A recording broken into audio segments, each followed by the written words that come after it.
माननीय सदस्यहरू, अब प्रतिनिधि सभा नियमावली 2079 को परिच्छेद 9 बमोजिम प्रधानमन्त्रीसँग प्रत्यक्ष प्रश्नोत्तर सम्बन्धी निर्धारित कार्यक्रमको लागि सोही नियमावलीको नियम 56 को उपनियम 1 बमोजिम बैठकको पहिलो 1 घण्टाको समय निर्धारण गरिएको बेहोरा जानकारी गराउँछु।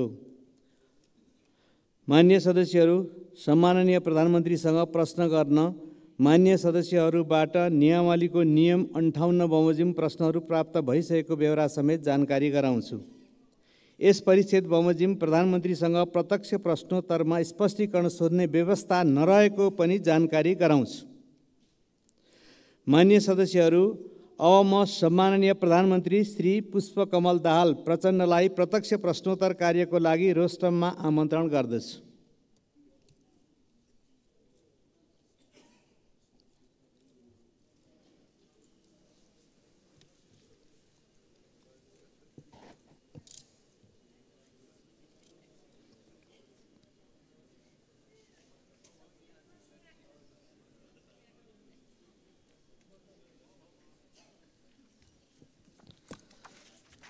माननीय सदस्यहरू, अब प्रधानमन्त्रीसँग प्रत्यक्ष प्रश्नोत्तर कार्यक्रम प्रारम्भ हुन्छ।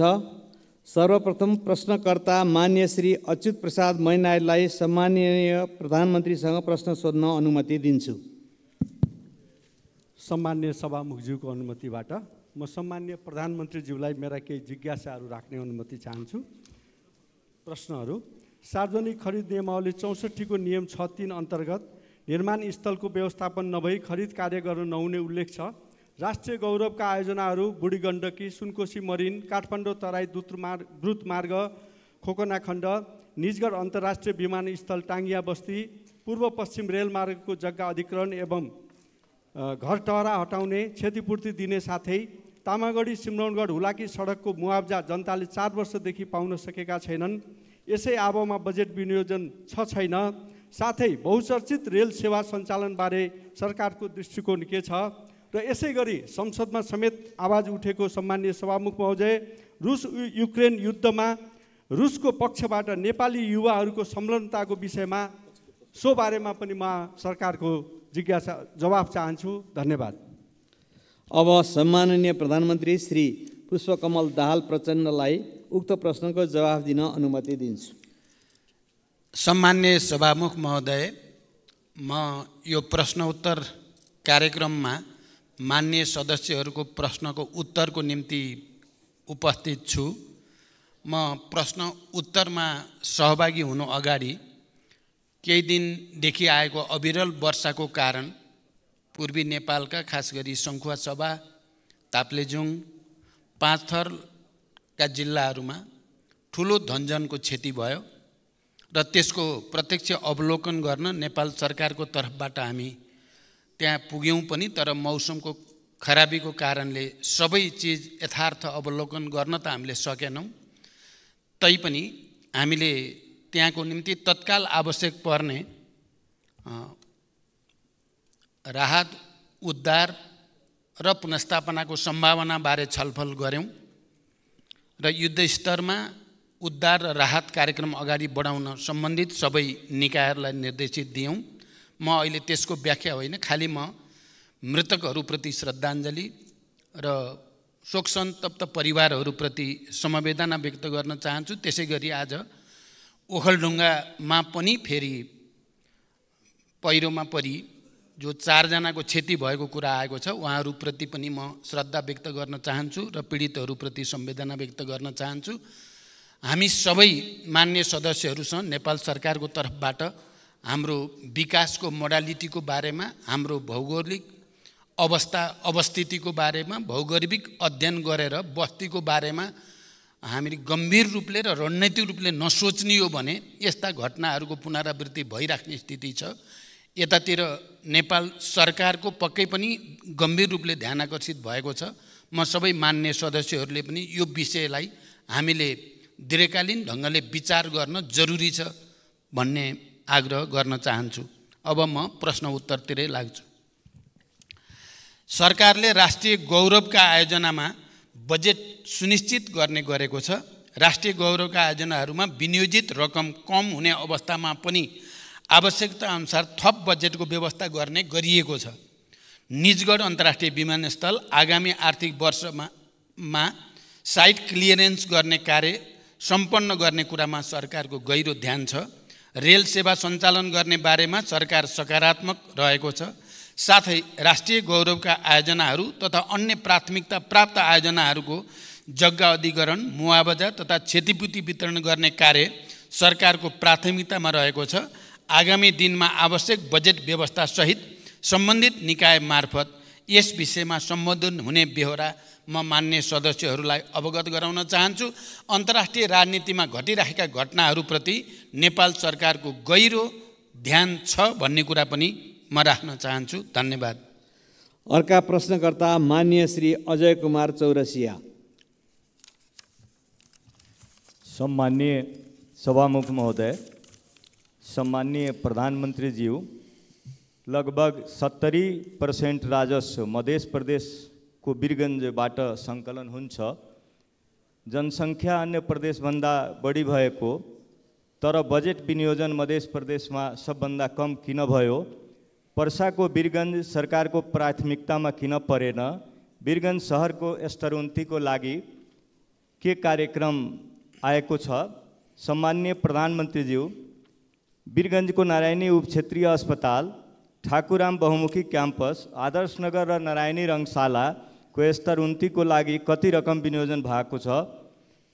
स्वास्थ्य, शिक्षा र कृषि र रोजगारको राम्रो व्यवस्था बिना कुनै पनि मुलुकको उन्नति प्रगति हुन सक्दैन भन्ने थाहा हुँदाहुँदै यसमा सरकारको पर्याप्त ध्यान किन जान सकिरहेको छैन? सम्माननीय सभामुख मार्फत म सम्माननीय प्रधानमन्त्रीजीबाट उत्तर चाहन्छु। धन्यवाद। सम्माननीय प्रधानमन्त्रीज्यू। सम्मान्य सभामुख महोदय, मध्य प्रदेशमा कम बजेट विनियोजन भयो भन्ने कुरा साँचो होइन। सङ्घीयताको मर्म अनुरूप सङ्घबाट प्रदेश र स्थानीय तहमा हुने वित्तीय हस्तान्तरणको 15% भन्दा बढी रकम मध्य प्रदेशमा नै जाने गरेको छ। यसका अतिरिक्त सङ्घबाट सञ्चालन हुने पूर्व पश्चिम राजमार्ग, पथलैया वीरगञ्ज कोरिडोर, चन्द्रपुर गौर राजमार्ग, हुलाकी राजमार्ग, सुनकोशी मरिन डाइभर्सन, बागमती कमला चन्द्रनहर लगायतका सिँचाइ आयोजना, विभिन्न औद्योगिक पूर्वाधार तथा व्यापारिक पूर्वाधार आयोजनाहरू तराई मधेसलाई लक्षित गरी नै अगाडि बढेका छन्। तराई मधेस समृद्धि कार्यक्रम, मधेसलाई काठमाडौँसँग जोड्ने द्रुत मार्ग लगायतका ठुला परियोजनाहरू पनि मध्य प्रदेशमा नै पर्ने र तिनको समयबद्ध कार्यान्वयनका लागि यथेष्ट बजेट विनियोजन गरिएको छ। सञ्चालनमा रहेका आयोजनाहरूको कार्य प्रगति र आवश्यकताका आधारमा बजेट विनियोजन हुने भएकोले बजेटको अङ्कसँगै त्यसले पार्ने बृहत्तर प्रभावलाई समेत सकारात्मक रूपमा लिइदिन हुन म मान्य सदस्यहरूलाई विशेष आग्रह गर्न चाहन्छु। पर्साको वीरगञ्जको विकास सरकारको प्राथमिकतामा छ। नारायणी रङ्गशालामा आगामी वर्षका लागि 1,50,00,000 विनियोजन गरिएको छ।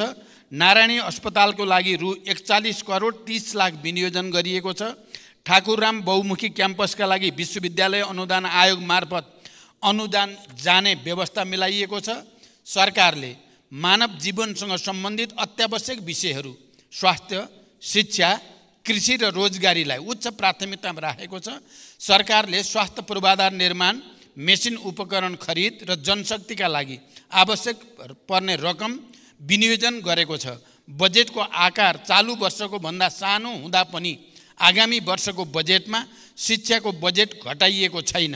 कृषि क्षेत्रका लागि उत्पादनमा आधारित अनुदान, रैथाने बाली प्रवर्धन, रासायनिक मलमा बजेट व्यवस्था लगायतका कार्यक्रमहरू रहेको जानकारी गराउन चाहन्छु। धन्यवाद। अर्का प्रश्नकर्ता मान्य सदस्य श्री अञ्जनी श्रेष्ठ।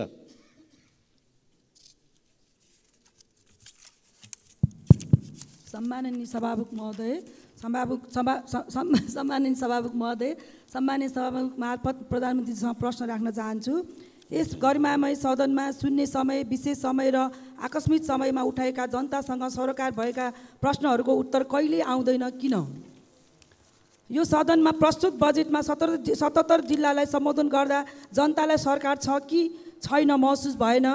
अबका दिनमा सरकार जनतासँगै रहेको महसुस कसरी दिलाउन सकिन्छ भन्ने जिज्ञासा राख्न चाहन्छु। धन्यवाद। सम्माननीय प्रधानमन्त्री। अहिले भर्खरै बोल्ने मान्य सदस्यको मैले नाम थाहा पाउनु पर्ने भयो। अञ्जनी श्रेष्ठ।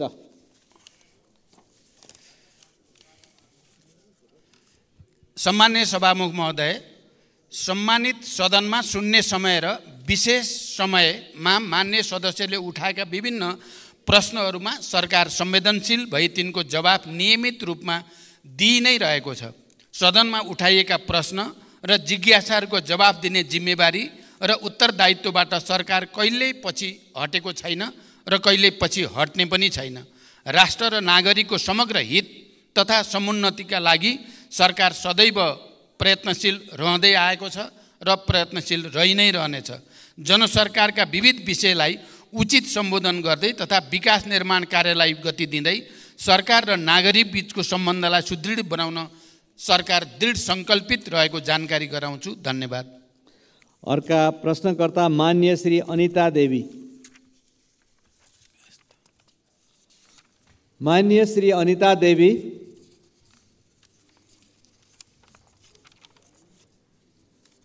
माननीय श्री अनिता देवी। यसपछि अर्का प्रश्नकर्ता मान्य श्री अनिशा नेपाली। सम्माननीय सभामुख महोदय, आज म सभामुख महोदय मार्फत प्रधानमन्त्रीज्यूलाई प्रश्न सोध्न चाहन्छु। सम्माननीय प्रधानमन्त्रीज्यूको हालै सम्पन्न भारत भ्रमणमा भारतले नेपालबाट 10,000 मेगावाट विद्युत खरिद गर्ने सहमति भएको जानकारी आयो। उक्त 10,000 मेगावाट कुन कुन आयोजनाबाट के कति परिमाण र कुन दरमा भारतले खरिद गर्न खोजेको हो? खरिद सम्झौता कहिलेबाट सुरु हुन्छ र कहिलेसम्मको लागि हो? नेपालकै लगानीको विदेशी कम्पनीले ठेक्कामा निर्माण गरेका योजनाको विद्युत खरिद हुन्छ हुँदैन? यस सम्बन्धमा के कस्तो कार्यविधि तयार हुँदैछ? यस्तो महत्त्वपूर्ण विषय संसदको जानकारीको विषय हो कि होइन? धन्यवाद। सम्माननीय प्रधानमन्त्री। सम्मान्य सभामुख महोदय, भर्खरै मैले मित्र राष्ट्र भारतको भ्रमण गर्दा नेपालको जलविद्युत विकासका लागि लगानी भित्र्याउन र उत्पादित विद्युत निर्यात गर्ने सम्बन्धमा महत्त्वपूर्ण कार्यहरू भएका छन्। भारत सरकारले आगामी 10 वर्षमा नेपालबाट 10,000 मेगावाट जलविद्युत खरिद गर्ने प्रतिबद्धता भारतीय प्रधानमन्त्री श्री नरेन्द्र मोदीजीले व्यक्त गर्नुभएको कुरा अवगत भएकै छ। भारतसँगको दीर्घकालीन ऊर्जा व्यापार सम्झौतामा प्रारम्भिक हस्ताक्षर भ्रमणकै दौरानमा भइ पनि सकेको छ। सम्झौतामा अन्तिम हस्ताक्षर छिटै हुने विश्वास छ। देशमा हाल वर्षायाममा विद्युत उत्पादन क्षमता करिब 2800 मेगावाट रहेको छ भने अधिकतम खपत करिब 1900 मेगावाट पिक डिमान्ड रहेको अवस्था छ। आन्तरिक खपतभन्दा बढी भएको ऊर्जा खेर जान नदिने गरी छिमेकी भारतमा विद्युत निर्यात भइरहेको छ। यसबाट देशको व्यापार घाटा न्यूनीकरण गर्न समेत महत्त्वपूर्ण योगदान पुगिरहेको छ। देशभित्र नै अधिकतम आन्तरिक विद्युतीय ऊर्जा खपत वृद्धि गर्न सरकारले ऊर्जा खपत सम्बन्धी कार्ययोजना ल्याइसकेको छ र सो अनुसार काम अगाडि बढिरहेको कुरा पनि म यो सम्मानित सदनलाई जानकारी गराउन चाहन्छु। हाम्रो देशमा जलविद्युत उत्पादनको अत्यधिक सम्भावना रहेको र देशको समृद्धि हासिल गर्नका लागि एउटा महत्त्वपूर्ण स्रोतको रूपमा ऊर्जा व्यापार हुन सक्ने तथ्य निर्विवाद रूपमा रहेको छ। आन्तरिक खपतभन्दा बढी उत्पादन भएको विद्युतलाई निर्यात गरेर देशको आर्थिक विकासमा योगदान पुर्याउने लक्ष्य सरकारले लिएको छ र देशको आन्तरिक खपतलाई हेरेर अल्पकालीन, मध्यकालीन र दीर्घकालीन रूपमा खरिद सम्झौता गरिनेछ। हाल नेपाल सरकार एवं निजी क्षेत्रबाट निर्माणाधीन निर्माणको तयारीका अवस्थामा रहेका विद्युत आयोजनाहरूबाट उत्पादन हुने विद्युत मध्ये आन्तरिक खपत गरी बाँकी हुने विद्युत मात्र निर्यात गरिने नीति नेपाल सरकारको रहेको कुरा पनि म स्पष्ट गर्न चाहन्छु। आवश्यकताअनुसार निर्यात हुने परिमाणलाई मन्त्रालयका सचिव स्तरीय समितिले थपघट गर्न सक्ने व्यवस्था समेत रहेको छ। प्रचलित कानुनको परिधिभित्र रही विद्युत व्यापार हुनेछ। यस सम्बन्धी कार्यविधि ऊर्जा, जलस्रोत तथा सिँचाइ मन्त्रालय र नेपाल विद्युत प्राधिकरणबाट तयार पार्ने काम अगाडि बढिरहेको जानकारी गराउँछु। धन्यवाद। अर्का प्रश्नकर्ता मान्य श्री अब्दुल खान।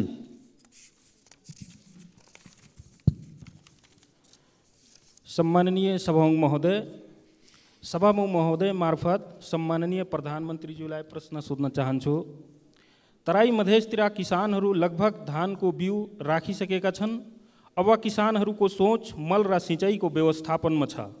मलको हाहाकार छ, बिजुली कटौती अत्यधिक छ। सीमा नाकामा जनताले दिनहुँ गाली पिटाई खाइरहेछन्। 1 बिघा अर्थात् 20 कट्ठाको खेती गर्ने किसानलाई 2 बोरा युरिया 1 बोरा डिएपी चाहिन्छ। भारतबाट ल्याउँदा नेपाल प्रहरीले जफत गर्छ।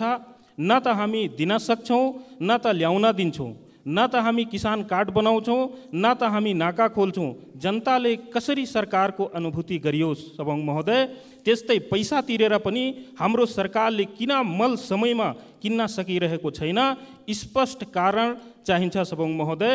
100 रुपियाँ भन्दा माथिको सामानमा भन्सार कर लगाउनु कतिको जायज छ? हस्, धन्यवाद। सम्मानीय प्रधानमन्त्री। सम्मान्य सभामुख महोदय, रासायनिक मलको आपूर्ति व्यवस्था विगतका वर्षहरूमा भन्दा सुदृढ भएको जानकारी गराउन चाहन्छु। 2079 श्रावण महिनादेखि हालसम्म 3,51,000 मेट्रिक टन रासायनिक मल आयात भएको छ। त्यो मध्ये 71,000 मेट्रिक टन विभिन्न बिक्री डिपोहरूमा मौजदात रहेको छ। भारतको कलकत्ताबाट 45,000 मेट्रिक टन डिएपी यो महिनाभित्र नेपाल भित्रिने व्यवस्था गरिएको छ। धान रोप्ने सिजनमा विगतको जस्तो मल अभाव हुने अवस्था यसपटक रहेको छैन। सुरुमा रासायनिक मलको लागि रु 15 अरब विनियोजन भए पनि थप रु 23 अरबको स्रोत सुनिश्चित गरी मल आपूर्ति व्यवस्थालाई सुदृढ गरिएको छ। यसबाट सरकार किसानहरूको लागि रासायनिक मल उपलब्ध गराउन जिम्मेवार रहेको तथ्य प्रमाणित हुन्छ। मलको आयातमा सङ्घीय मन्त्रालयलाई जिम्मेवार बनाइएको छ भने वितरण कार्यमा प्रदेश र स्थानीय तहहरूलाई परिचालन गरिएको छ। मल वितरण प्रणालीलाई पारदर्शी बनाउन मल आपूर्ति र वितरणमा डिजिटल प्रणाली प्रयोगमा ल्याइएको कुरा पनि म मान्य सदस्यहरूलाई जानकारी गराउन चाहन्छु। धन्यवाद। अर्का प्रश्नकर्ता मान्य सदस्य श्री अम्बिका बस्नेत।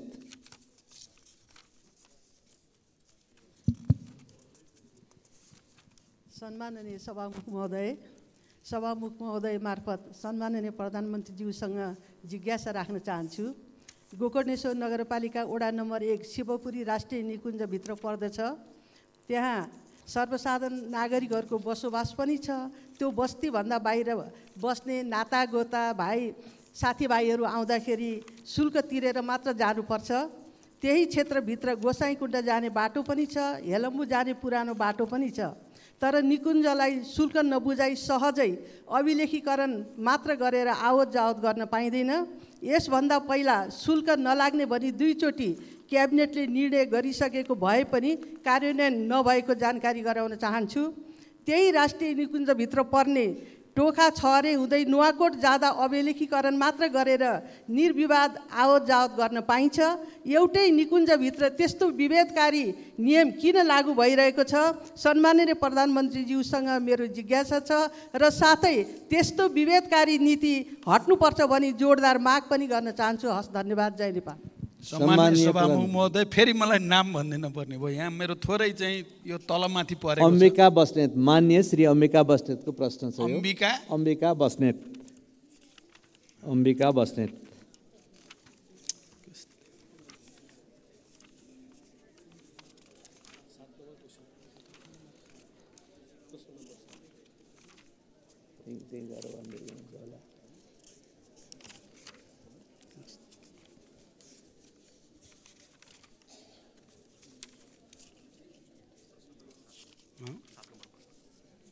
नम्बरै छैन रहेछ। कसरी गडबड खायो छैन, कसरी गडबड खायो, प्रश्न 7 छैन यहाँ। मान्य सदस्य, एकचोटि फेरि प्रश्न भनिदिन म अनुरोध गर्दछु। मेरो तयारीमा केही कमजोरी रहेको देखियो। सम्माननीय सभामुख महोदय मार्फत सम्माननीय प्रधानमन्त्रीज्यूसँग जिज्ञासा राख्न चाहन्छु। गोकर्णेश्वर नगरपालिका वडा नम्बर 1 शिवपुरी राष्ट्रिय निकुञ्जभित्र पर्दछ। त्यहाँ सर्वसाधारण नागरिकहरूको बसोबास पनि छ। त्यो बस्तीभन्दा बाहिर बस्ने नातागोता साथीभाइ आउँदा शुल्क तिरेर जानुपर्छ। त्यही क्षेत्रभित्र गोसाइँकुण्ड जाने बाटो पनि छ, हेलम्बु जाने पुरानो बाटो पनि छ। तर निकुञ्जलाई शुल्क नबुझाइ सहजै अभिलेखीकरण मात्र गरेर आवत जावत गर्न पाइँदैन। यसभन्दा पहिला शुल्क नलाग्ने भनी 2 चोटि क्याबिनेटले निर्णय गरिसकेको भए पनि कार्यान्वयन नभएको जानकारी गराउन चाहन्छु। त्यही राष्ट्रिय निकुञ्जभित्र पर्ने टोखा छहरे हुँदै नुवाकोट जाँदा अभिलेखीकरण मात्र गरेर निर्विवाद आवत जावत गर्न पाइन्छ। एउटै निकुञ्जभित्र त्यस्तो विभेदकारी नियम किन लागू गरिएको छ? सम्माननीय प्रधानमन्त्रीज्यूसँग मेरो जिज्ञासा छ। र साथै त्यस्तो विभेदकारी नीति हट्नुपर्छ भनी जोरदार माग पनि गर्न चाहन्छु। हस्, धन्यवाद। जय नेपाल। सम्माननीय प्रधानमन्त्रीज्यू, यसको जवाफ जान्छ। सम्माननीय सभामुख महोदय, गोकर्णेश्वर नगरपालिका अन्तर्गत मान्य सदस्यले जे प्रश्न उठाउनु भएको छ यो बारेमा सरकारलाई पहिले पनि त्यस पालिकाका जनप्रतिनिधिहरूले आवाज उठाइसक्नु भएको छ र यो समस्याको समाधान गर्न सरकारले पहल गरिसकेको म यहाँलाई जानकारी गराउन चाहन्छु। धन्यवाद। अर्का प्रश्नकर्ता मान्य सदस्य श्री अमरबहादुर थापा। माननीय सभामुख महोदय मार्फत सम्माननीय प्रधानमन्त्रीज्यूसँग मेरो प्रश्न छ। सरकारको नीति तथा कार्यक्रममा आगामी 80-81 को बजेटमा कर्णाली सुदूरपश्चिम र मध्य प्रदेशलाई विशेष व्यवस्था गर्ने भन्नुभएको थियो र पुस्तिकामा हेर्दा कुनैमा देखिएन त्यो विशेष बजेट कहाँ छ, यसको प्रश्न चाहियो। र कर्णाली प्रदेश र मध्य प्रदेशका जनता गरिबीको रेखामुनि रहेका छन्। ती गरिबीको रेखामुनि रहेका जनताको जीवन स्तर कहिलेसम्म माथि उठ्छ, यसको जवाब चाहियो। र यो देशलाई उत्पादनतिर र यो देशको ढुकुटी बलियो बनाउने यो सरकारको के योजना छ र त्यो संसदलाई जानकारी चाहियो। धन्यवाद। सम्माननीय प्रधानमन्त्रीज्यू। सभामुख महोदय, मान्य सदस्यहरूले मध्य प्रदेशमा बजेट विनियोजनका सम्बन्धमा उठाउनु भएको प्रश्नका सम्बन्धमा मैले भर्खरै यस सम्मानित सदनलाई जानकारी गराइसकेको छु। मान्य सदस्यले कर्णाली प्रदेशमा बजेट विनियोजनका सम्बन्धमा पनि प्रश्न गर्नुभएको सन्दर्भमा कर्णाली प्रदेशका लागि लक्षित गरी कर्णाली समृद्धि कार्यक्रम सञ्चालित छ। हिमाली तथा उच्च पहाडी जीविकोपार्जन कार्यक्रम समेत कर्णाली प्रदेशको माथिल्लो भूभागमा सञ्चालन भइ नै रहेको छ।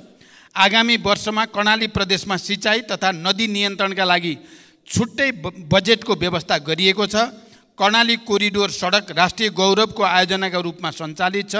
राप्ती राजमार्ग, भेरी कोरिडोर, मध्य पहाडी लोकमार्गको कर्णाली खण्ड र मदन भण्डारी राजमार्गको कर्णाली खण्डका लागि सरकारले प्राथमिकताका साथ बजेट विनियोजन गरेको छ। शिक्षा स्वास्थ्यतर्फको बजेटमा समेत सरकारले कर्णालीलाई उच्च प्राथमिकता दिएर राखेको छ। र मान्य सदस्यले जो विकासको समग्र मोडेलको बारेमा कुरा गर्नुभएको छ, मैले पहिले नै यस सम्मानित सदनमा राखेको छु। हामीले नेपालको समग्र विकास मोडेलको बारेमा समीक्षा गर्नुपर्ने आवश्यकता छ र त्यो समीक्षालाई अगाडि बढाउने कुरामा नेपाल सरकार गम्भीर रहेको ध्यानाकर्षण म गराउन चाहन्छु। धन्यवाद। अर्का प्रश्नकर्ता मान्य सदस्य श्री अमरबहादुर रायमाझी। सम्माननीय सभामुख महोदय मार्फत सम्माननीय प्रधानमन्त्रीज्यूलाई केही प्रश्न राख्न चाहन्छु। संसारको ध्यान क्लिन इनर्जीमा गइरहेको छ, तर हाम्रो सरकार यसप्रति बेखबर हो कि जस्तो छ। शक्ति केन्द्रको स्वार्थप्रति नतमस्तक हो बुझ्नै सकिएन। अस्ति प्रधानमन्त्रीज्यू भारत भ्रमण भयो। हाम्रो 10,000 मेगावाट क्लिन इनर्जी भारतलाई बेच्ने सम्झौता गर्नुभयो भने उता पेट्रोल, डिजेल, ग्यास, मट्टीतेल जस्ता उच्च कार्बन उत्सर्जन गर्ने डटी इनर्जीको सजिलो पहुँचको लागि भरतपुरदेखि काँकरभिट्टासम्मको पाइपलाइन विस्तारको सम्झौता गरेर आउनुभयो। इनर्जी माथिको अर्काको नियन्त्रणले मुलुकको स्वतन्त्रता खतरामा पर्छ। हामी आफैले विकास गर्न सकिन्छ, तर विद्युत अर्कालाई सुम्पदैछौँ के यो सरकारको योजना रणनीति हो? यो नयाँ युगको सुरुवात हो कि परनिर्भरता हो, परनिर्भरताको तयारी हो? जिज्ञासा गर्न चाहन्छु। धन्यवाद। सम्माननीय प्रधानमन्त्री।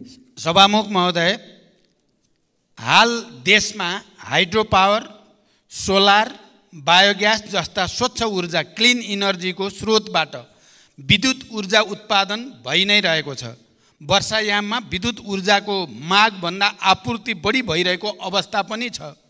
देशमा विद्युतीय र पेट्रोलियम दुवै ऊर्जाको प्रयोग भइरहेको छ। विद्युतको प्रयोग बढाउँदै लाने र पेट्रोलियम पदार्थको प्रयोग कम गर्दै क्रमशः विस्थापित गर्ने सरकारको नीति छ भन्ने कुरा म स्पष्ट गर्न चाहन्छु। नेपालमा विद्युतीय सवारी कम गर्दै क्रमशः विस्थापित गर्ने, पेट्रोलियम पदार्थको प्रयोग कम गर्दै क्रमशः विस्थापित गर्ने सरकारको नीति छ। नेपालमा विद्युतीय सवारी साधनको प्रयोग भर्खर मात्र सुरुवात भएको हो। अधिकांश सार्वजनिक तथा निजी सवारी साधन पेट्रोलियम पदार्थमा आधारित रहेको यथार्थ हामी सबैलाई जानकारी नै छ। सबै सवारी साधनलाई एकैपटक र अहिले नै विद्युतीय सवारी साधनमा रूपान्तरण गर्न प्राविधिक रूपमा पनि सम्भव छैन भन्ने कुरा बुझ्न हामी कसैलाई पनि अप्ठ्यारो पर्दैन। पर्दैन। त्यसैले विद्युतीय ऊर्जाले पेट्रोलियम ऊर्जालाई विस्थापन नगर्दासम्म पेट्रोलियम पदार्थको सहज आपूर्ति गर्नुका साथै देशको आर्थिक विकासका लागि ऊर्जा आपूर्तिको दिगो सुरक्षालाई मध्यनजर गरी पेट्रोलियम पाइपलाइन विस्तार सम्बन्धी कार्य अगाडि बढाइएको हो। यसका साथै आपतकालीन अवस्थामा समेत इन्धन आपूर्तिको वैकल्पिक स्रोतको व्यवस्थापन गर्नुपर्ने भएकोले पनि पेट्रोलियम पदार्थको उपभोगलाई तत्कालमा शून्यमा झार्न सक्ने अवस्था छँदै छैन। यसलाई सहज र किफायती बनाउन पनि पेट्रोलियम पाइपलाइन निर्माण कार्य विस्तार गर्न खोजिएको हो। यसबाट इन्धन आपूर्ति सुनिश्चितता हुने, उपभोक्ता मूल्यमा कमी आउने तथा व्यापार घाटा न्यूनीकरण गर्न सहयोग पुग्ने विश्वास सरकारले लिएको छ। धन्यवाद। अर्का प्रश्नकर्ता माननीय डाक्टर अमरेश कुमार सिंह। सम्मानीय सभामुख महोदय, हाम्रो संविधानको प्रेम्बलमा लेखा छ, प्रेम्बल कुनै पनि संविधानको मुटु हुन्छ।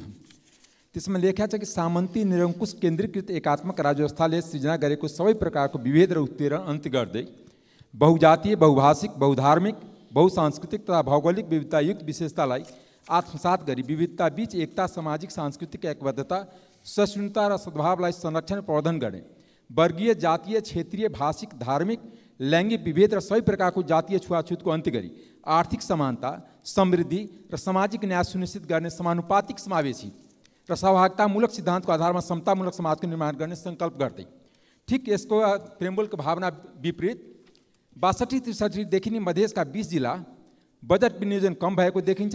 साथै यसको प्रभाव सिधा मधेसको जिल्लाको सदरमुकाममाथि परेको छ। चाहे त्यो झापाको भतपुर होस्, चाहे सुनसरीको इनरवा होस्, चाहे सप्तरीको राजविराज होस्, चाहे सिराको मारर होस्, चाहे सर्लाहीको मलङ्बा होस्, चाहे रौतहटको गौर होस्, यो सबै सदरमुकाममा देखिन्छ कि त्यहाँ बजेट विनियोजन नभएको कारणले त्यो सबैको उठीवास भइरहेछ। नयाँ नयाँ सहर हाइवेतिर बस्दै गइरहेछ। साथै यसको कारण के हो? दोस्रो कुरा, 72 को संविधानमा समावेशीको गारेन्टी गरिन्छ, तर यता राज्यको सम्पूर्ण संरचना, सुरक्षा निकाय, प्रशासनिक निकाय, न्यायपालिका, कूटनीतिक क्षेत्र असमावेशी हुँदै गइरहेको छ। खास गरी प्रधानमन्त्री बनिसकेपछि कति सरकारले नियुक्ति गरेको छ, त्यो नियुक्तिमा कति दलित, जनजाति, मधेसीको प्रतिनिधित्व छ। त्यतिकै नै राज्यको संरचनाको शक्तिको बाँडफाँडमा पनि के लेखा छ कि संघ, प्रदेश र स्थानीय तल नेपालको स्वतन्त्रता, सार्वभौमिकता, भौगोलिक अखण्डता, स्वाधीनता, राष्ट्रिय सर्वाङ्गीण विकास, बहुदलीय प्रतिस्पर्धात्मक, लोकतान्त्रिक, गणतन्त्रात्मक संघीय शासन प्रणाली, मानव अधिकार तथा मौलिक हक, कानुनी राज्य शक्ति, पृथकीकरण, नियन्त्रण तथा सन्तुलन, बहुलता र समानतामा आधारित समतामूलक समाज, समावेशी प्रतिनिधित्व र पहिचानको संरक्षण गर्नेछ। यो दिशामा झन् उल्टो गइरहेको हामीलाई आभास भइरहेछ। यसमा प्रधानमन्त्रीको जवाब चाहिन्छ। धन्यवाद। सम्माननीय प्रधानमन्त्री। सम्माननीय सभामुख महोदय, देशको समग्र विकासको निम्ति सरकारले लिएका नीतिगत प्राथमिकता र विभिन्न विशेष क्षेत्रको विकासका लागि गर्नुपर्ने लगानी आवश्यकताका आधारमा बजेट विनियोजन भएको कुरा मैले यस अगाडि पनि जानकारी गराइसकेको छु।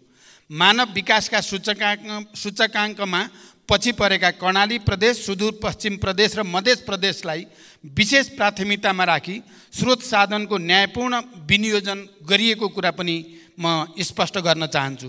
राज्यको सम्पूर्ण संरचनालाई समावेशी बनाउँदै समावेशी लोकतन्त्रको सुदृढीकरणका लागि सरकार प्रयत्नशील पनि छ र प्रतिबद्ध पनि छ।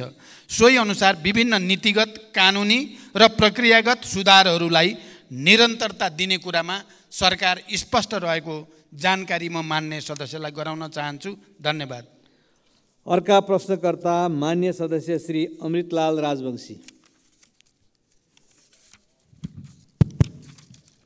सम्मान्य सभामुख महोदय, सम्मान्य सभामुख मार्फत सम्मान्य प्रधानमन्त्रीज्यूलाई प्रश्न सोध्न चाहन्छु। सम्मान्य प्रधानमन्त्रीज्यू, दुधको गुणस्तर जाँच्ने, दुध सम्बन्धी उच्च स्तरीय अध्ययन, किसानसँग प्रत्यक्ष सरोकार भएको दुधको न्यूनतम समर्थन मूल्य तोक्ने जस्ता महत्त्वपूर्ण कामहरू राष्ट्रिय दुग्ध विकास बोर्ड सरकारले खारेज गर्नुपर्ने कारण के हो, जबकि 2 वर्षभित्र दुधको उत्पादनमा आत्मनिर्भर गर्ने सरकारको लक्ष्य हासिल गर्न यस बोर्डको मुख्य भूमिका रहन्छ। साथै मिति 2080 असार 7 गते माननीय कृषि तथा पशुपन्छी मन्त्री र सचिवज्यूसँग भएको छलफलमा उहाँहरूले दिएको जानकारी अनुसार केही तथ्याङ्कहरू परिवर्तन भएकोले सोही अनुसार प्रश्न सोध्न चाहन्छु। लम्पी स्किन रोगको महामारीले 21,000 भन्दा बढी गाई भैँसी मरिसकेका, 6,08,200 गाई भैँसीहरू यो रोगबाट सङ्क्रमित भएका एवं 76 जिल्लामा यो रोग फैलेको अवस्था छ र यस विषयमा सरकारले के गरिरहेको छ स्पष्ट जानकारी होस्। धन्यवाद। सम्मानीय प्रधानमन्त्री। सम्मान्य सभामुख महोदय, राष्ट्रिय दुग्ध विकास बोर्डको कार्यक्षेत्र र मन्त्रालय एवं विभागबाट सम्पादन भइरहेको कार्य समानान्तर प्रकृतिको रहेको देखिएको हुँदा दोहोरोपन समेत देखिएको र यसलाई खारेज गरी यस सम्बन्धी नियामकीय र प्रवर्धनात्मक कार्य मन्त्रालय र विभागबाट सम्पादन हुने व्यवस्था मिलाइनेछ। हाल सार्वजनिक खर्चमा परेको चाप समेतलाई मध्यनजर गरी यो निर्णय लिइएको म जानकारी गराउन चाहन्छु। लम्पी स्किन रोग नेपालमा पहिलो पटक व्यापक रूपमा फैलिएको अवस्था रहेको छ। रोग लाग्न नदिन र लागेका पशुहरूलाई उपचारको लागि सङ्घ, प्रदेश, स्थानीय तह र विभिन्न संस्थाहरूमा रहेका पशु सेवा प्राविधिक परिचालन गरिएको छ। सङ्घबाट कृषि तथा पशुपन्छी विकास मन्त्रालयले सहसचिवको नेतृत्वमा प्रदेशमा 7 वटा टोली परिचालन गरिएको छ। स्थानीय तह र प्रदेशमा कार्यरत पशु सेवा प्राविधिकहरूलाई अनलाइन तालिमको व्यवस्था गरी क्षमता विकास गर्ने काम भइ नै रहेको छ। यो रोग नियन्त्रण र उपचारका लागि सङ्घीय स्तरबाट चाँडै बजेटको व्यवस्था गरी स्थानीय तहमा पठाउने प्रक्रिया अगाडि बढेको पनि म जानकारी गराउन चाहन्छु। आगामी दिनहरूमा यस्ता सङ्क्रामक रोग फैलिन नदिन क्वारेन्टाइन व्यवस्थापन, जनशक्ति व्यवस्थापन र औषधि उपचारलाई थप सुदृढ गरिनेछ। धन्यवाद। अर्का प्रश्नकर्ता मान्य सदस्य श्री अमृता देवी अग्रहरी।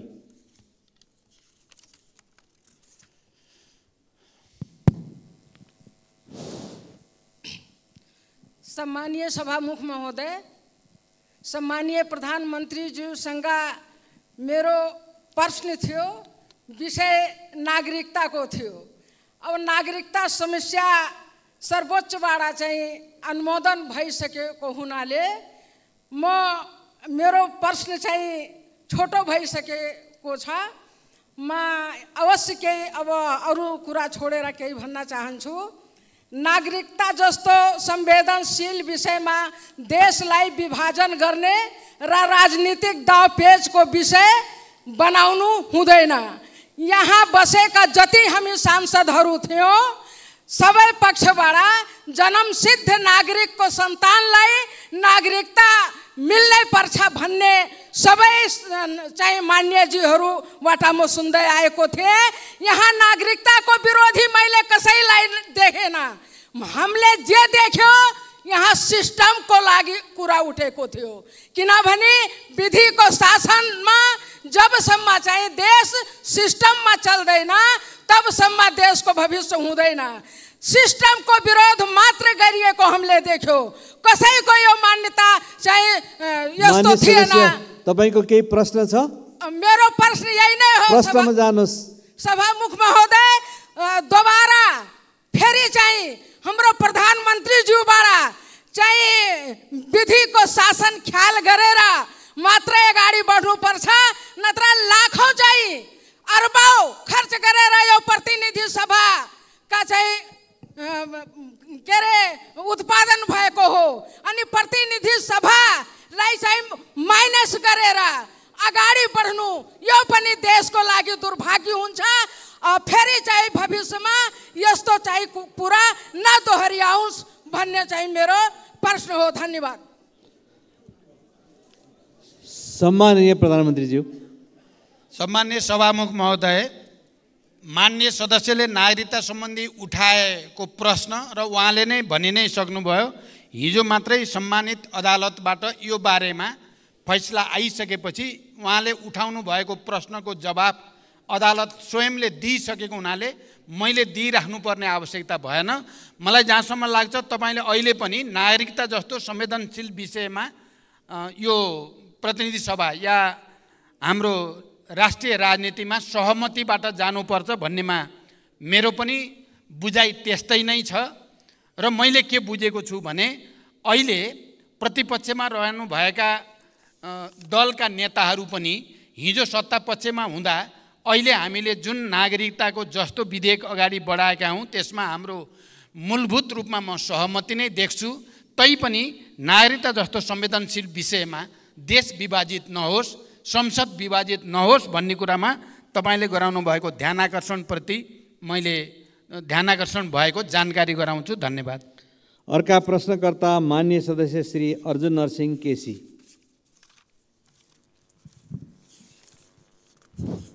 सभामुख महोदय मार्फत म प्रधानमन्त्रीलाई प्रश्न गर्न चाहन्छु। नेपाल कृषि प्रधान देश, हरेक वर्ष किसान जुन बेला खेतीको समय हुन्छ त्यो मल नपाएर ती किसानहरू हाहाकार पर छटपटिनु पर्ने स्थिति एकातिर छ। तर त्यही समयमा कालो बजारियामा जहाँ जति किन्न पाइन्छ पाइन्छ। त्यो कालो बजारिया नियन्त्रण छ, न मल चाहिँ आपूर्ति गर्न सक्ने स्थिति छ। भर्खरै प्रधानमन्त्रीले 3,50,000 मेट्रिक टनको कुरा गर्नुभयो। वर्षको झन्डै 5,40,000 मेट्रिक टन देशमा आवश्यकता छ। अब त्यसैले यो भोग्नु एकातिर त्यो छ भने यो दुःखद अवस्थालाई चिरेर जसो तसो उत्पादन गरेका कृषकहरूको दुध, तरकारी, फलफुल तथा खाद्यान्नको न्यूनतम मूल्य पनि नपाएर सडकमा फालाफाल गर्नुपर्ने स्थिति हामीले प्रत्येक दिन जस्तो देखिरहेका छौँ। र त्यो सँगसँगै अर्कोतिर उपभोक्ताले चर्को मूल्य चुकाउनु पर्ने स्थिति जुन छ, त्यो स्थितिको अन्त्य के यो वर्ष अन्त्य हुनसक्छ? त्यसमा विश्वास गर्न सकिन्छ? त्यसमा सरकार साँच्चै दृढ छ? धन्यवाद। सम्माननीय प्रधानमन्त्री। सम्माननीय सभामुख महोदय, कृषि उपजको बजार प्रणालीमा कृषकले न्यून मूल्य पाउने र उपभोक्ताले चर्को मूल्य तिर्नुपर्ने अवस्थाको अन्त्य गर्न प्रमुख खाद्यान्न बालीको सिजन पूर्व नै समर्थन मूल्य तोक्ने व्यवस्था नेपाल सरकारले गरेको छ। दुध उत्पादक कृषकहरूले पाउने न्यूनतम मूल्य तोकिएको छ भने उखु उत्पादक कृषकहरूलाई रु 70 प्रति क्विन्टलको हिसाबले अनुदान उपलब्ध गराउने व्यवस्था मिलाइएको छ। तरकारीको बजार प्रणालीमा देखिएका समस्या समाधान गर्न विकेन्द्रित प्रणाली अपनाई प्रदेश सरकार र स्थानीय सरकारलाई समेत जिम्मेवार बनाउने गरी कार्य अगाडि बढेको छ। आधुनिक कृषि बजार पूर्वाधारहरूको विकास तथा व्यवसायीहरूसँगको सहकार्यमा खरिद सुनिश्चितता गर्ने गरी कार्यक्रम सञ्चालित छन्। बजारको माग अनुसार नाशवान कृषि उपजको उत्पादन गर्न बजार सूचना प्रणाली स्थापना गरी कृषकहरूलाई सुसूचित गर्ने कार्यक्रम बनाइएको छ। बढी उत्पादन भएको कृषि उत्पादन कोल्ड स्टोरमा राख्न सक्ने गरी पूर्वाधार विकासको कार्य अगाडि बढिरहेको छ। सरकारले केही कृषि उपजको न्यूनतम समर्थन मूल्य तोकिसकेको छ भने मान्य सदस्यहरूको सुझाव अनुसार सम्भव भएसम्म अन्य उपजको पनि न्यूनतम समर्थन मूल्य तोक्दै जाने सरकारको नीति रहेको जानकारी गराउन चाहन्छु। धन्यवाद। अर्का प्रश्नकर्ता मान्य सदस्य श्री अशोक कुमार चौधरी। सम्मान्य प्रधानमन्त्रीज्यू, मेरो नाम नोट गर्नुहोला। मेरो नाम अशोक कुमार चौधरी, फेरि भुल्नु होला। सम्मान्य सभामुख महोदय, म सभामुख मार्फत प्रधानमन्त्रीज्यूलाई केही प्रश्न गर्न चाहन्छु। सम्मान्य प्रधानमन्त्रीज्यूले स्वयं 2080 जेठ 22 को सम्मानित सदनको बैठकमा सीमा सुरक्षा समस्या हल गर्दै लाने बताउनुभयो। तर भारततर्फ 4262 स्थानमा सीमा स्तम्भ मर्मत गर्नुपर्ने, 1533 सीमा स्तम्भ हराएको र चीनसँग 2वटा सीमा स्तम्भ निर्माण गर्नुपर्ने महालेखाको प्रतिवेदन 2079 मा छ। सभामुख महोदय, राष्ट्रिय अखण्डता, स्वाधीनता, राष्ट्रियतासँग जोडिएको सीमा रक्षा, निर्माण र मर्मतका लागि यो सरकारबाट आवश्यक बजेटको विनियोजन नहुनु सरकारको लाचारी र लम्पसारवादको प्रकाष्ठ हो। के सरकार स्वयं राष्ट्रियता कमजोर बनाउन लागेको हो? होइन भने राष्ट्रिय हितको रक्षा गर्न सरकारलाई के कुराले रोकेको छ? म सम्मान्य सभामुख मार्फत सम्मान्य प्रधानमन्त्रीज्यूलाई यसको उत्तर चाहन्छु। धन्यवाद।